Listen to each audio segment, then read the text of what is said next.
উত্তরবঙ্গের কৃষকদের দুর্ভোগ যেন শেষই হচ্ছে না। ঈদের আগের টানা বৃষ্টিতে মাঠেই পচে নষ্ট হয়েছে বিপুল পরিমাণ আলু।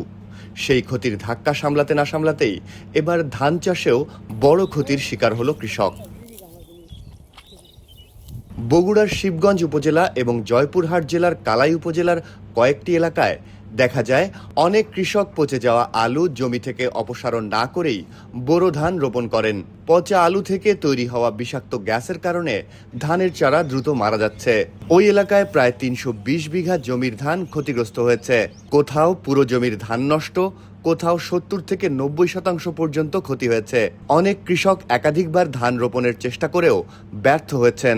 একবার আলু পানিতে ঢুলে গেল, তা হাল বাই হলাম, ধান গাড়লাম, ধানও ব্যাগ মার গেল, বিচুল নেই, আমি কোথায় এখন কি করি?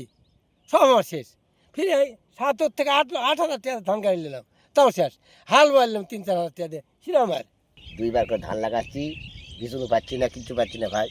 আলু তো গেছেই, আমার ধানও যাচ্ছে ভাই। আমাদের পত্তন লাগবে ভাই। আমার মানে 1 বছরে 900 টাকা করে পত্তন নেই ভাই। 1 বছরে মনে করে 1 বছর আবার তুমি যেটা করেন 900 টাকা নিবে ভাই আমাদের।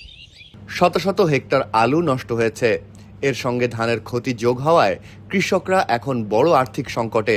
জমি লিজ ও ঋণের চাপ তাদের পরিস্থিতিকে আরও কঠিন করে তুলেছে। কৃষি কর্মকর্তা জানান, যে কোনো জৈব দ্রব্য পচতে 18 থেকে 20 দিন সময় লাগে। কৃষকরা এ সময় পর্যন্ত অপেক্ষা করে ধান লাগালে আর এই ক্ষতি হতো না। ক্ষতিগ্রস্ত কৃষকদের তালিকা তৈরি করা হয়েছে। তাদের জন্য প্রণোদনা ও আউশ ধান চাষে বীজ সার সহায়তা দেওয়ার পরিকল্পনা রয়েছে।